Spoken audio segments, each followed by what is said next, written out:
Well, good top of the day and welcome to the Dairy Signal. What a great day we have here. We have two wonderful experts to share with you. We're going to get down to real practical dairy talk on today's Dairy Signal.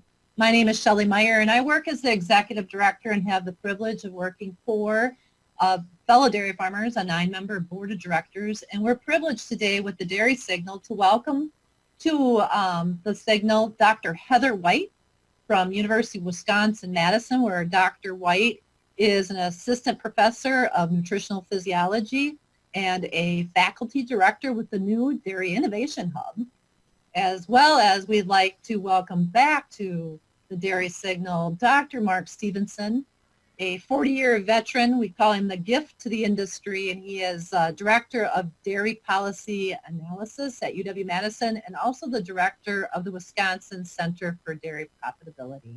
Thank you for being with us today. Boy, we've got a lot of ground that's been turned over the weekend and some planting that's been happening through Wisconsin. And as a dairy farmer, it sure felt good to get outside and have some of the sun and open air and time to think over the weekend. I know we've got a lot of our members that are talking about beans. They're good beans hitting the planters and they're tilling soil. And I think there's even some optimists that have popped in some corn already. So in all this craziness, it's nice to find some of that normal. But with that, we've been having numerous conversations with producers that have either gotten the mandate from their milk processing plants or have been in the situation where they've actually had to return milk to the fields.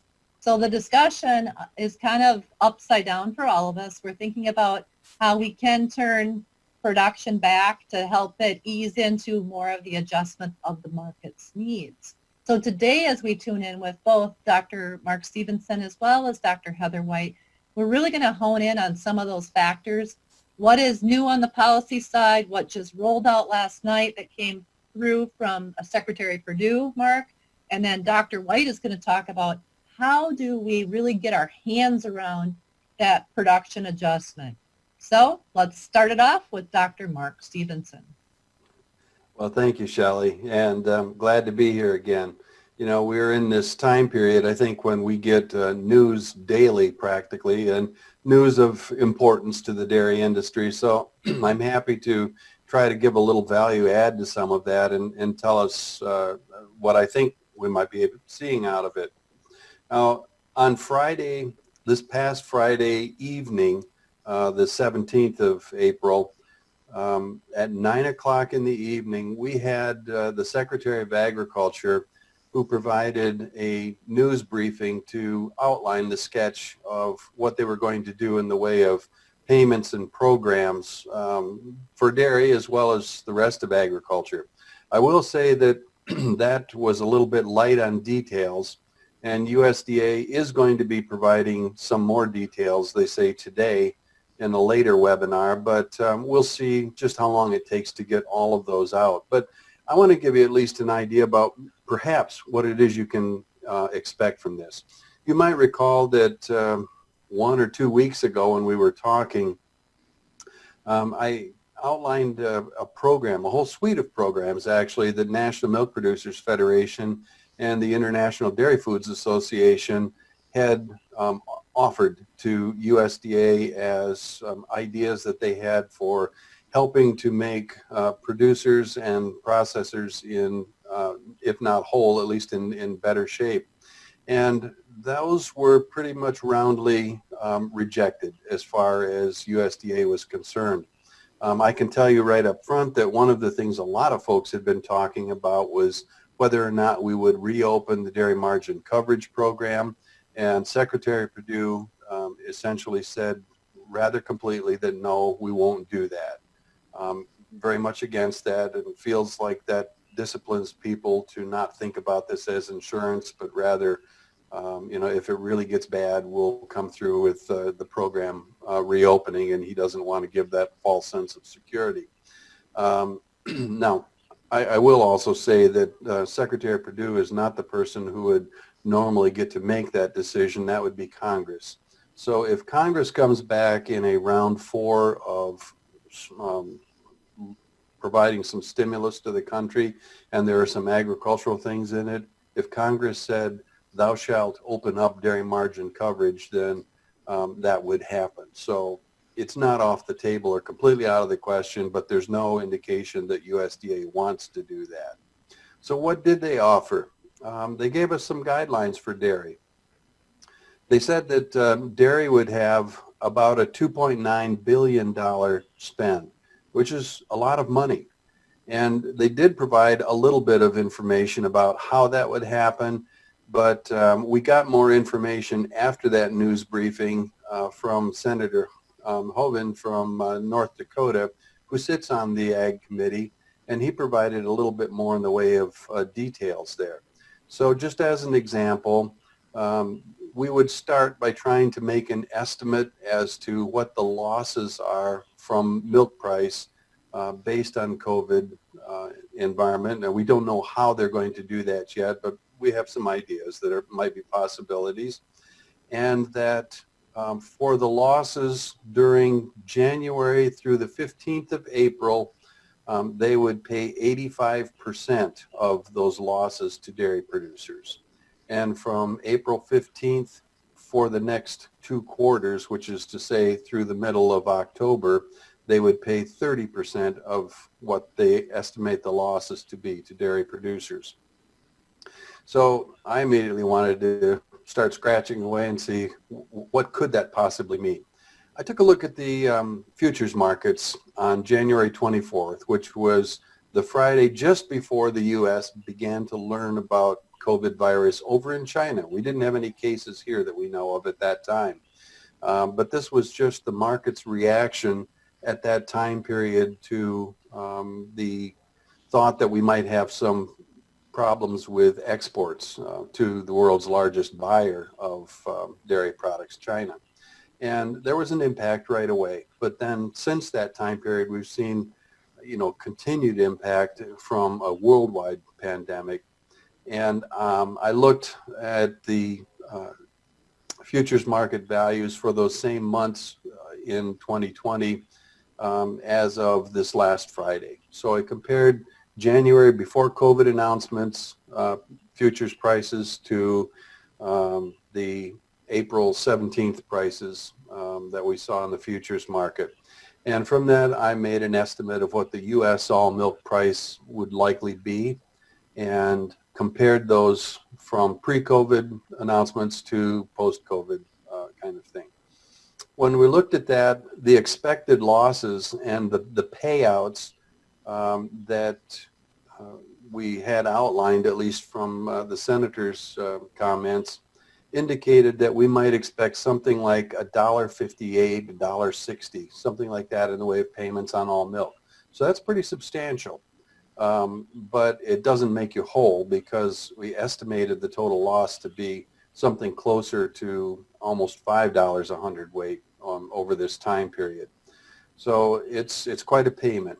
They also indicated that the payments would be capped at $125,000 per entity. That's fairly standard under payout organizations, that there would be a cap on that.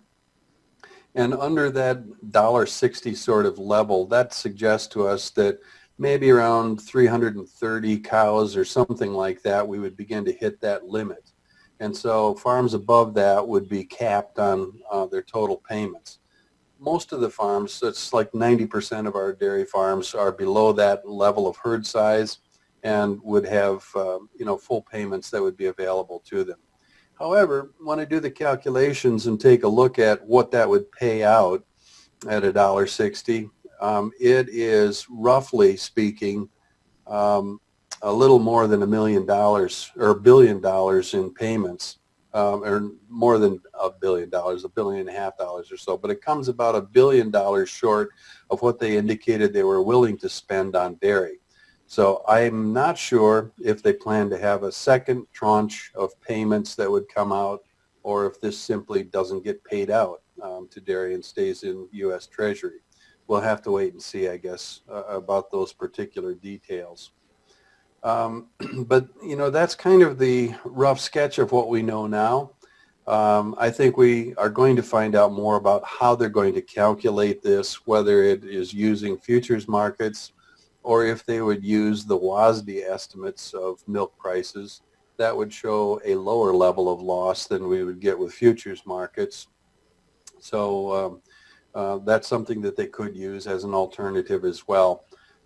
We would also need to see whether they're going to pay these out based on historic production as opposed to something like current production for farms, or maybe your production in the month of March or something like that.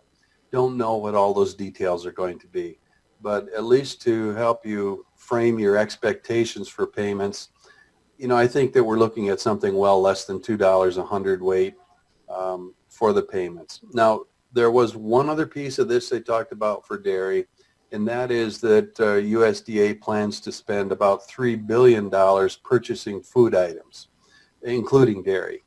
And that is another thing that could really provide some lift. Those food items would be given away through food pantry and other uses across the country. And roughly speaking, maybe we could expect 2% of our domestic demand could be serviced by those sorts of needs. That's less than what we've lost altogether, but that would provide some significant lift to prices as well. So that's kind of what we know, I think, about those programs, and we will know more in the next few days. I do expect that NAST is going to be the branch of USDA that would be cutting the checks and would be monitoring, what your milk production and other prices would be.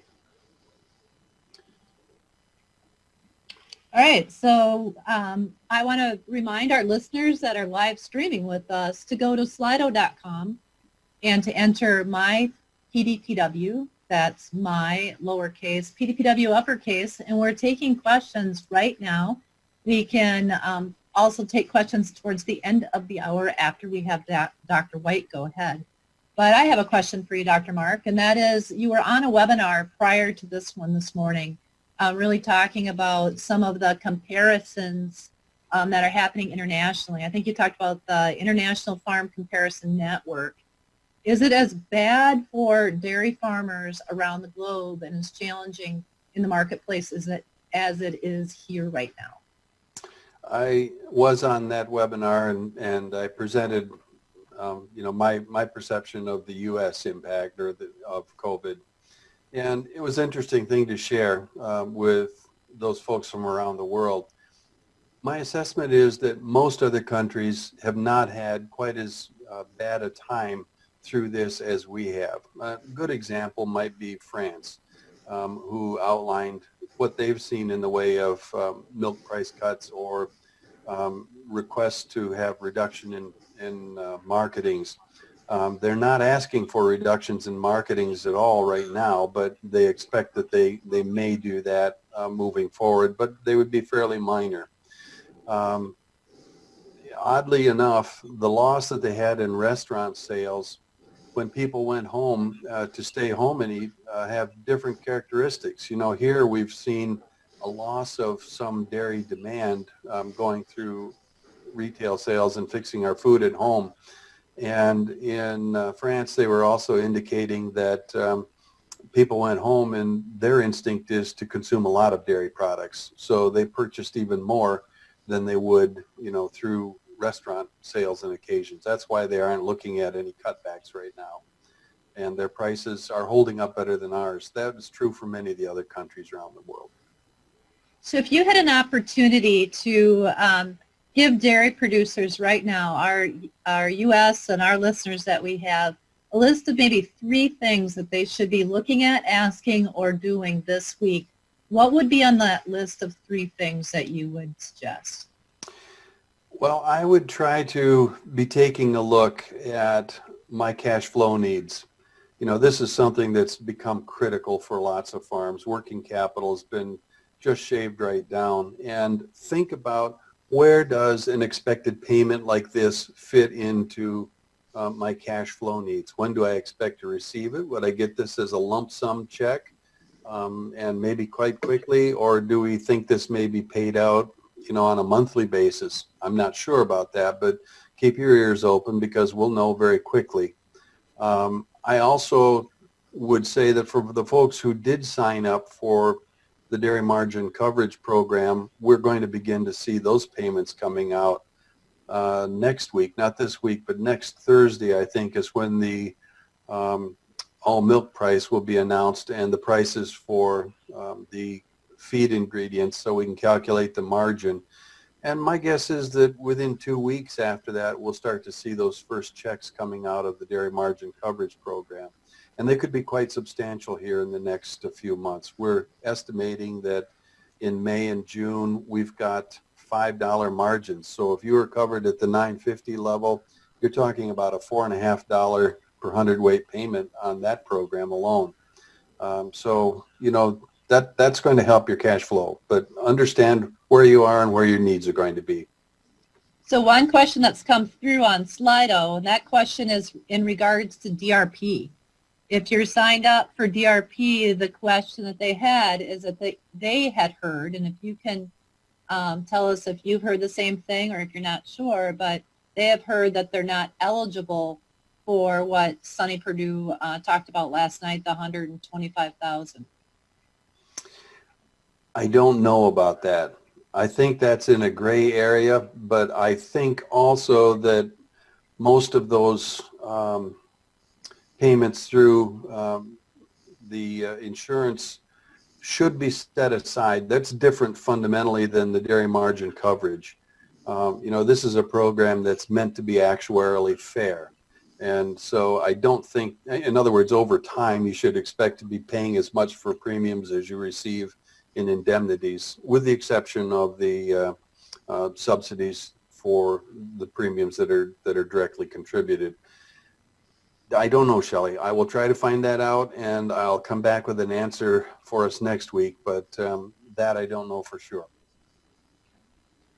So I'm going to encourage fellow producers in our allied industry to continue to send through questions. This is a chat format, and we want to make sure that we're giving you the practical, to-the-minute information that we can that answer your questions, and especially as you're out there on tractors. I know some of you will be listening to this via podcast later this afternoon.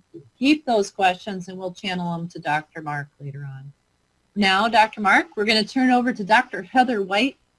We have the privilege of working with this assistant professor of nutrition and physiology at UW-Madison, and she's also the faculty director of the Dairy Innovation Hub. And we couldn't be more delighted to have you with us today, Dr. White, to really share with us some insights on the cow side as producers. How do we manage this herd and help to hit our targets that have been handed to us from the processing side? Hi, thank you for having me, and I appreciate everyone tuning in and listening. So, you know, just like this is an unprecedented ask on all of you, it's the exact opposite of what we typically research. So our goal is not to decrease milk. Our goal is to increase milk or improve feed efficiency. And so one of the things that this has challenged us to do on a cow biology side is to think about our research almost in reverse, taking what we've found before and figuring out how it might impact if we use a strategy in an opposite direction. And so with that being said, one of the things I've been thinking about a lot is how do we do things that will decrease milk production while still protecting our ability to be nimble and responsive later. So what we don't want to do is make a decision or use a strategy that's going to pigeonhole us into not being able to recover that production if we get the opportunity to. We also still always have to protect animal health, whether it's metabolic health or infectious health. We still have to protect things like feed efficiency because reducing the cost of feed is just as important now as ever. Relying on homegrown forages, just as important to protect our inventory and make sure we're planning for that. So some of our strategies that protect health or focus on reducing feed costs are still going to be applicable whether or not we're trying to decrease production. So as you move forward and on the production of farms, there's a lot of different moving pieces. You know, one of them, it would be feed inventories that we have right now. Another element that a lot of us are thinking about is the amount of staffing hours that we have or people that we have on hand. If we have we're really short-staffed as we're putting crops in the ground. How do we take some of those things into consideration and balance it with the mandate that we might have to cut our production by 20%, but we're still trying to cover our operating expenses? I think those are good things to be thinking of, whether you're already short-staffed or you're trying to free up hands to be in the field, or you're preparing situations or strategies for if you have short staffing because of direct hit of COVID on your workforce. There's a few things that I think of. I work obviously a lot with transition cows, and that's a pen where we spend a lot of labor, a lot of time, a lot of money investing in those cows' health and monitoring those cows closely. So as I think about that pen and a few ways that we could decrease that, some of those maybe a lot of you would be testing for subclinical ketosis after calving. And if we're doing blood monitoring, we know that's labor intensive. It's also expensive. We may be able to use this as a strategic time to rely on milk-based tests through our DHIs like Keto Monitor or other systems like that. That way we can still keep an eye on what the prevalence is, but we're not in the pen once or twice a week taking blood samples, which takes a lot of labor. This may also be part of our consideration when culling cows. So a lot of people are trying to strategically cull cows. And we know that a cow that has had subclinical ketosis or mastitis in the past has an increased risk of having that again. Those are cows that can make a lot of milk, and we want to protect those cows with good management, but that management takes a lot of time. So it may be that that's part of your decision in culling, is looking at her past transition performance. Was she a high maintenance cow, if you will, that took a lot of manpower to get her through the transition period? And if so, maybe that's a mark against her in the decision for culling. Let's talk, about some of those cows that might have been on the question list that you kind of touched on. Some of the other things like yonis, positive leukosis. What would be some of the other things that we could maybe be grading these cows on beyond the typical locomotion, or, I don't know, they look at you sideways or they have a bad behavior? Let's talk about some of those other considerations. Yeah, I think there's a lot of things we can pull in. You listed a couple of those. If you know that cows are yonis positive, this is something Mark and I have talked about before. This is as good a time as any to clean up the health of your herd, if you will, if you're going to have to cull cows anyway. A cow that is, it has lameness or has tendency for lameness problems, or tends to get subclinical ketosis. High somatic cell count cows, this may be as good of a time as any to take a look at those cows that are contributing in a negative way to the bulk tank. Some other things, eventually we want to get farms back up to capacity, right? So a plus or a minus, depending on which way you're categorizing here. Maybe if she's carrying a beef cross or if she's carrying a bull calf. Those may be cows that are less likely to stay on the list, and maybe just another strike against her, because we do need to protect our pipeline of heifers coming through to some extent. So that may be something to think about as well. Okay. So what are some other things that we should consider from the cow health standpoint? Let's say we decide that we're going to hold on to that cow. She's 180 days out. She's pregnant. She's a solid cow. And we're going to look at just drying her off. What are some things that we take into consideration based on the other resources that we may or may not have on our dairy? Yeah, so if we think about all the different pieces together, if you've got a mid-lactation cow like that and you want to keep her, if you milk 3 times a day and you're thinking about going to 2 times a day milking, that would be the group of cows that I think would maybe be eligible to drop down to 2X. You could decrease milk a little bit and maybe free up some labor if that's part of the decision as well. If you dry her off early, so say you're going to dry her off just shy of 300 days or maybe even earlier than that, most farms are shooting for 45 days on average of a dry period. And our research, again, is in the opposite direction. Can we skip a dry period altogether? So there's not a whole lot of controlled data on much longer dry periods than 60 days.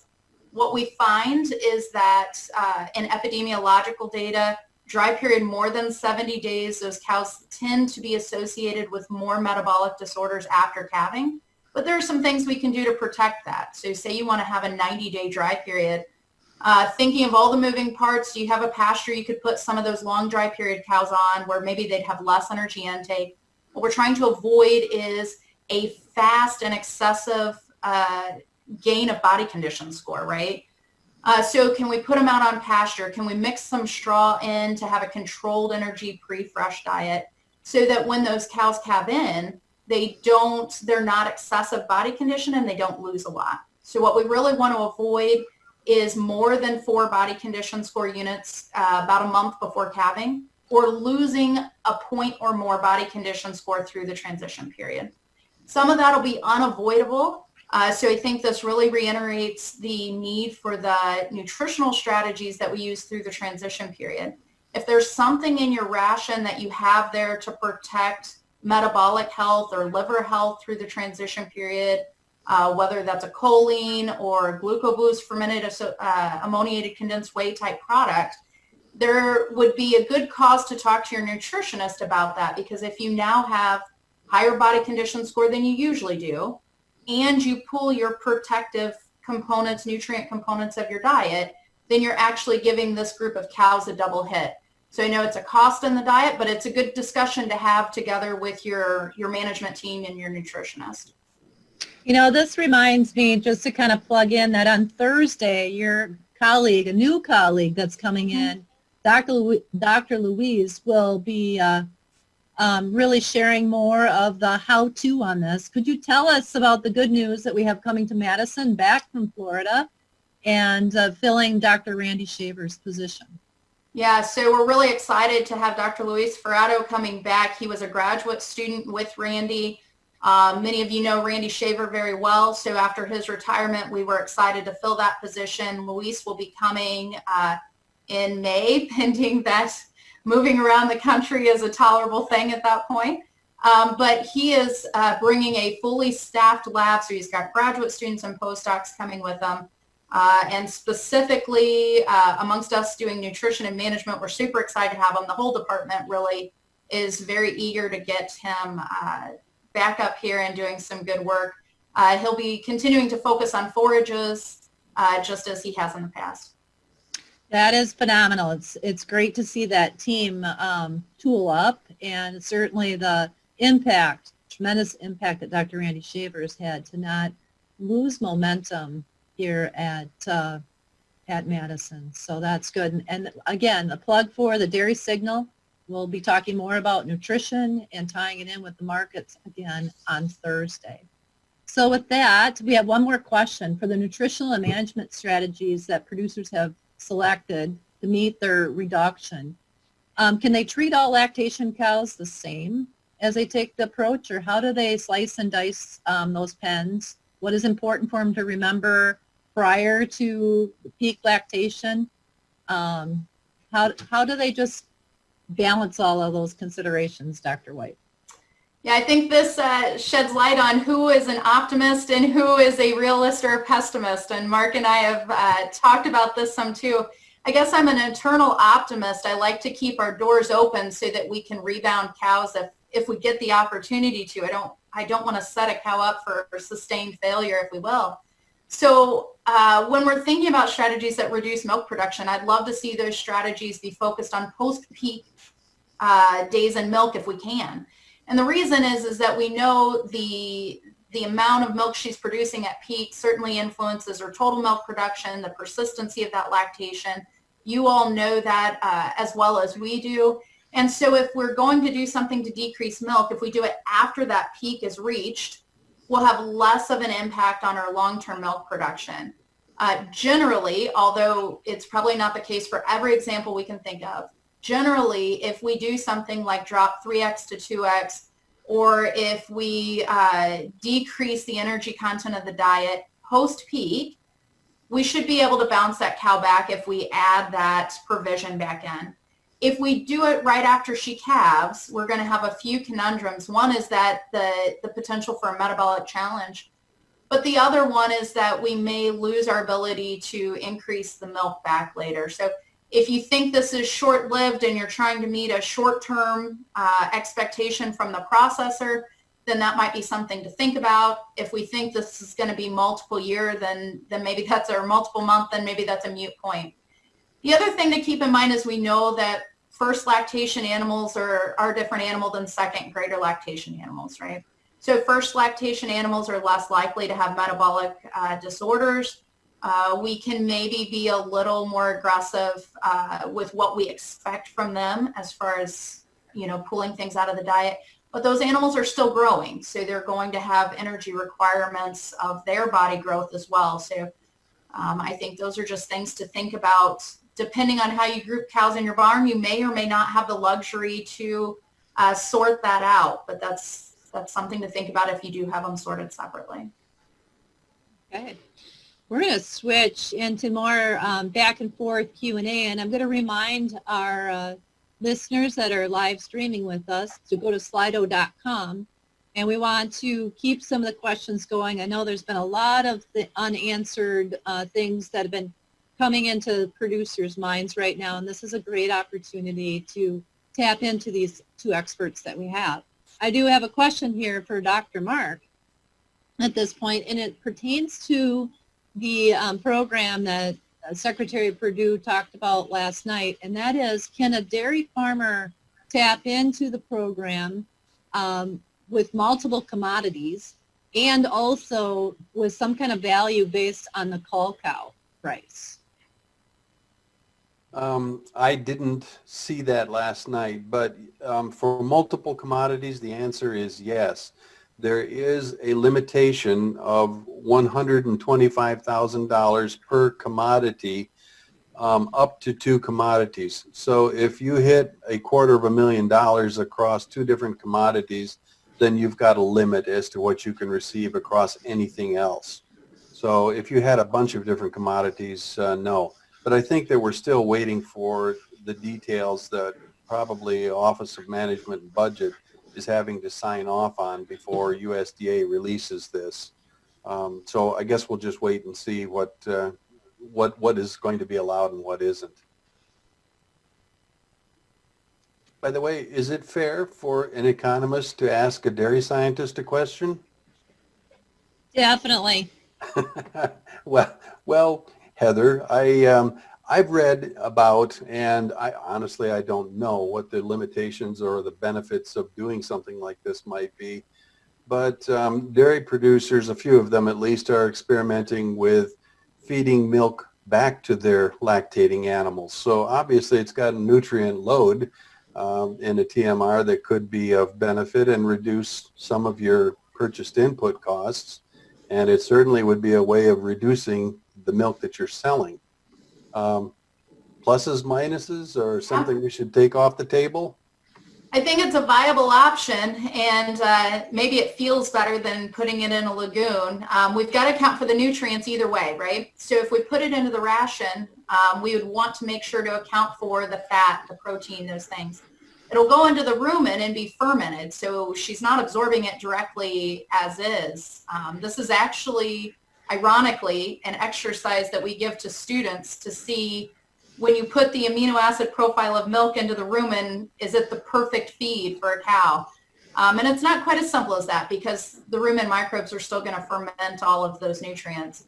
The UW Extension team put together a great white paper, like a two-page description on this. Matt Akins and Liz Benversi, and so you can find that on the Extension page, and we've linked it on the Dairy Innovation Hub page as well. But it looks like, based on calculations and formulation, about 15% of the diet on an as-fed basis you could put in as milk. That is, of course, going to be subject to what the dry matter content of your diet is. How much forage do you have in there, if you have any other wet products. And there's some concerns with adding moisture to the diet, just like anything, so you can be aware of those. But they did a really nice job listing those out. So I think it's a viable strategy, especially for farms that have 100, 200, 300 or more cows. You could really use a lot of the milk up that way. So another question that just came through, what are some of your recommendations? This can go back and forth between the two of you to carry on the conversation. With some of the beef or the meat processing plants slowing down or shutting down, that really impacts one of our options. How do you think that we take that into account, and what do we do? It takes some of those options maybe really quite literally off the table for us. If you absolutely want to get some animals out of the herd, it may well be the option to go ahead and dry them off early and, just house them completely separately in a culling queue, if you will. But, we're seeing these meat plants shutting down rapidly at this point in time. They're implementing new procedures there, but it may take a while before we, get the COVID load in those plants down and before they get better worker protections in place there to keep that from happening. But this is a real problem right now, I think, for certainly the swine operations, but also for beef animals. Yeah. Dr. White? I was going to say the same thing as Mark. I mean, in a perfect world, we could put them out to pasture, maybe give them a little bit of feed geared towards marbling and end up with a heavier animal to send a little bit later. But we have no guarantee that pipeline will be reestablished by then. So it's hard to say, just as Mike said, or Mark said, sorry. So when we talk about drying these cows off a little bit earlier, what are some of the sure things that we should watch for early on? We're trying to throttle a cow back. Let's say she's 180 days into lactation, and we decide that that's kind of going to be our mode for sliding things back. She's carrying calf, and we're going to try to throttle her back, dry her up. Let's think through and talk through that process, Dr. White, both from the nutrition and the physiology side for the cow. So when we're talking about drying off a cow that early, she's probably still making a substantial amount of milk. So one thing we've got to be really aware of is that to dry her off from, any amount of milk production to zero instantly is probably going to lead to mastitis, at least to a certain extent. So if we can really limit the energy she's consuming, maybe even think about limit feeding to a certain extent to decrease milk in a gradual way over the course of a week or two, and then dry her off. We've probably got to be pretty proactive with our mastitis protection programs. And so that's one aspect to think about right around the time of dry off. The other is really to make sure if she's going to be on a dry cow ration that long, that it has a limited amount of energy in it so that she can consume feed without, again, like I said earlier, the excessive body condition. So whether that's we're putting her out on pasture, whether we're putting straw in, certainly not just feeding that group of cows the refusals from the lactating cow pen, because that would be far too much energy for them for that length of time. So then the second part of that was really how we dial her down. Now the second part of that is, what do we watch for as we're dialing her back up and getting her into the herd again, into the lactation? Yeah. So these are probably the cows that, and maybe you can sort them by body condition or sort them by whether or not they had previous metabolic challenges or mastitis challenges in the last lactation. But these are cows we're going to need to watch as they calve back in. So earlier we talked about decreasing the labor in the fresh pen. These are probably not the cows that we want to ignore because they will have, if they are higher body condition score, they've been dry a really long time, they will have the tendency to have ketosis, to have maybe retained placenta if they're over-conditioned or things like that. So we're probably going to have to think about now a few months in the future, making sure we have somebody in the fresh pen to really keep an eye on those cows.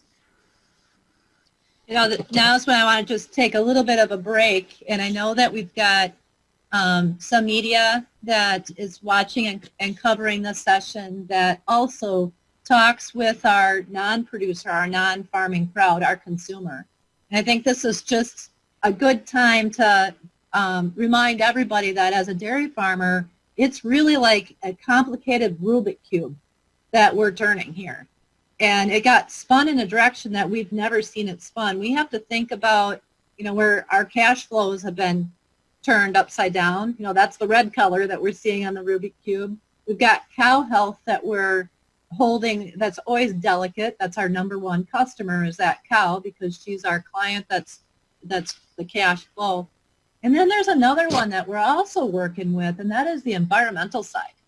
You know, this whole thing, last year we saw a lot of producers that were short on forages. We had a screwy fall, so we had a lot of wet soils. There's the part of milk going into our nutrient holding tanks, our manure storage, and they've got to figure out how to feed that out. It's just a whole lot of things, none of which have I talked about add to our profit side. It's all, we're trying to limit the amount of loss. Can you speak, both of you guys, speak to that, but explain to me, if I were not a dairy farmer, if I'm a neighbor watching all this, is there anything that you guys can come up with an analogy to explain to a non-dairy farmer just how complicated the environment, the cow, the business, and probably also the family relations that go into this? You know, I've had, it's been really interesting to me over this past couple of weeks. I've never gotten these kind of things before, but I've gotten at least a half a dozen emails from people completely out of the blue who are not associated with the dairy industry. They're not from the processor side. They're not from the farming side, anything else. They are consumers, pure and simple. But they're seeing these headlines about milk being dumped. That triggers some strong emotions in consumers as well. So you've already got their attention. And many of them were trying to come up with their own solutions about what can we do and how can we get this food ingredient back into our consumption stream. This is something we shouldn't be doing. I think consumers want to hear this story. They want to hear about the issues that we're having, you know, trying to do it. I think that it would be great if they could understand what heroes this dairy industry has already been, not just at the farm level, juggling all the things you talked about, Shelley, but at the processing sector, trying to move milk from one type of plant to another, trying to get products into different package sizes and move them out to different market channels. This is stressing this industry from one end to the other. There's a lot of it that is just completely behind the veil, you know, for most people. It's a good time to talk to folks about it. I think it leaves us with a lot of opportunity, and I'm going to, you know, to my fellow dairy farmers out there, there's been a lot of interest from the media, the non-agricultural media, asking, you know, what is it like? What's going on? And any of you get an opportunity to tell the story of what it's like on your farm. You know, the whole population, all Americans are struggling right now with, in Wisconsin, we have a 27% unemployment rate, probably likely to grow over the next few weeks. They don't want to hear the, oh, for me, but they're very, very interested. And I find that my neighbors that are not fortunate enough to be farming right now are very, very interested in supporting their local community and supporting their farmer, and are asking a lot of questions. So don't shy away from the opportunity to tell your story in the media, tell the story of how proud you are of what you're doing, and how your family is really going about this to solve some of these challenges and doing your very best to manage for the future. Dr. White, would you like to add anything? Yeah, I agree with everything you said. And when you first asked for an analogy, I hadn't thought about what an analogy had been, but the thing that popped into my mind is getting a baby to sleep through the night. So I have a 6.5-year-old and a 3-year-old, and neither one were good sleepers. And you mentioned the Rubik's Cube. There are so many moving parts to getting a baby, an infant, to sleep through the night. And the perfect combination is different for every family, just like it is for every farm. And just when you think you've got it, you know, they sleep through the night 2 nights in a row, wham, something happens and they're up all night. And it feels like that's what happened to the dairy industry. We just started having hope that things were really picking up. Milk prices were increasing. Things were looking good. We were hoping for better weather this spring, and then bam, we fall into this. So the one thing that I think really resonates with that analogy is when you have a young baby, everyone asks you, do they sleep through the night? Everyone wants to help, right? Everyone's interested in asking what's working or not. And, you know, I think that's everybody's interested in the challenges we have right now. And the other part that really resonates to me is the hope that you mentioned so often. Despite the fact that my first child did not sleep through the night until he was 4, I still loved having a second baby. That did not sleep through the night, right? So farmers have a lot of perseverance and a lot of determination. And so maybe it's something like that. I don't know. Maybe later I'll decide that analogy is stupid, but it's what comes to mind when you ask about that. So many moving parts right now. You know, one other thing, Shelley, I might just mention is that I also think that, perverse as this sounds at the beginning of something like this is a chance for producers to shine. And by that I mean, you know, when everything's going well and we've all got our daily routines figured out and everything's moving along just fine, we can all figure out how to do a reasonable job of getting milk out of cows and selling it through the marketplace. When everything is upside down, this is a real opportunity for people to stay on top of all these pieces to the best of their abilities.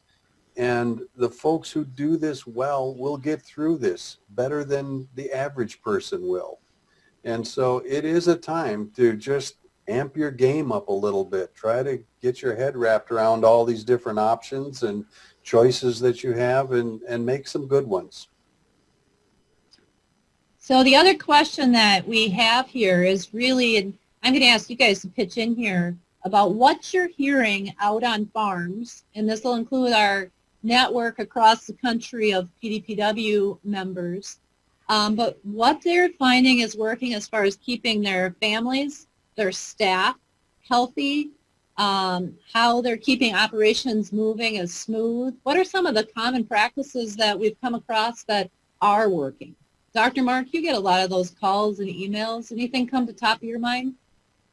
I do. And, you know, I am going to suggest that you should have on one of these sessions, John Shutsky come on and talk about this a little bit, because John deals a great deal with mitigating stress for individuals on farms under these kind of circumstances.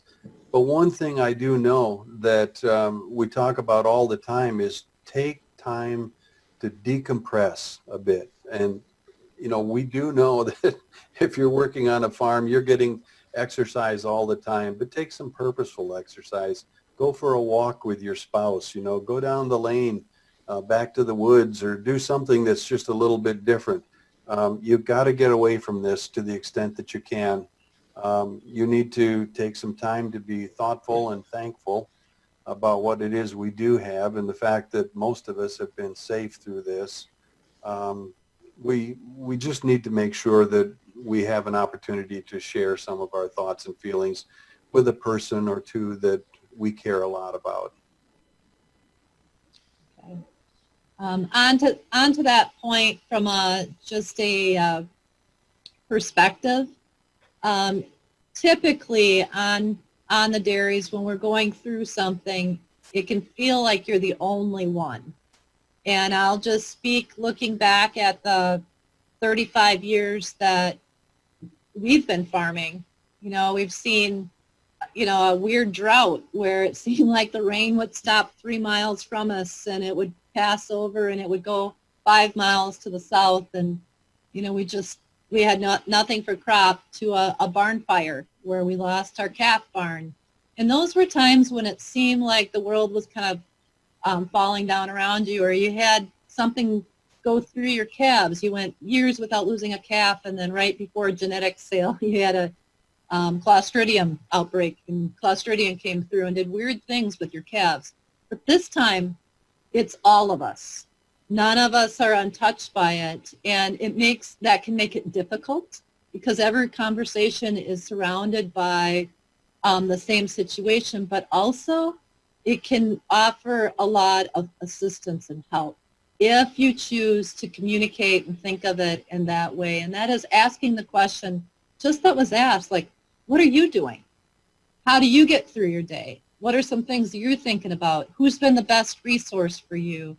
How you sleeping? What's your secret to keeping how are you communicating with your team, and how are you keeping your people healthy, and those kind of things. So within PDPW, one of the principles and values that this organization was built on is the mission. That is to share ideas, resources, solutions, and experiences that help dairy farmers be successful, because on the shoulders of successful dairy farmers rests a successful industry sector. And I think that the greatest silver lining that I have seen come to all of this has been, as I mentioned, my non-farm neighbors that are asking questions and interested, and the appreciation for having milk on the shelves and the greatness of the quality of cheese that we have in our state, and also in quest of that great meat that they know comes from our farms. So, you know, it's some of those kind of things, but we can isolate ourselves, which is easy to do when things are tough. But we need to be really mindful about, maybe it's once a day, once a week, every other day, we reach out to someone. Call a friend that you haven't talked to for a really, really long time, and make sure that you're being proactive about taking care of the most important part of your dairy business, and that is your mind. You know, just mentally, you've got to come up with solutions now and reach into creativity and be daring in a way that you've never had to be daring, and that's daring in a way that has no I, that's D-A-R, dairying in a difficult economy. So we have kind of come to the end with no questions coming from our crowd. We're excited about a couple of new things that we have coming about this week, and we want all of our listeners to stay tuned, because we will be offering and rolling out next Tuesday, a Spanish version with it completely translated in native language for our Spanish partners and employees out on our dairies and in our dairy sector, the Dairy Signal, so that everybody on your team can get helpful resources that will allow us to all understand what is happening in today's world and economy regarding the dairy industry. Now, we would not be able to roll out those dairy resources, and I'm going to remind our team out there of PDPW Prime. PDPW Prime is our virtual trade show, and it lists all the premier suppliers that are supportive of professional dairy producers. They're either sponsors, national sponsors of PDPW, vision, mission, corporate event sponsors, or they're exhibitors, companies that come to our PDPW Business Conference. It is because of their partnership and their continued support of the dairy sector that we're able to bring to you the Dairy Signal. So as we close out today, any final words from Dr. White and Dr. Stephenson? Be happy. Enjoy the day, the spring. It's just a time and a signal of renewal. We hope that we're starting to do that through this pandemic. I would say, you know, I've, in my own small way, done my agricultural bit. I took the snowblower off and put the lawnmower on, and I fertilized my lawn. But, you know, I felt like a real farmer for about one day, and it was good. Dr. White. I think the spring is bringing some energy and hope that we all need, whether it's because you're on the farm and you're glad to see those signs of life, or maybe you've been stuck in a room like myself and so many others trying to work remotely and convert everything you do face-to-face to remote work. But, you know, the spring brings hope and excitement, and I think honestly that there are some things that will come out of this and make us all better, whether it's that people will remember how important our agriculture is in this country to ensuring that they have food on their plate and in their refrigerator every day, or whether it's being able to reconnect with so many people that we may have lost touch with. So take a minute to try to appreciate some of those positives to protect yourself, your health, and your family. And with that, we complete this edition of the Dairy Signal, and we welcome you to tune in again tomorrow when we will be working with both Dr. David Cole and Mr. Jim Milhorn from National Milk Producers Federation. So with that, we're signing out.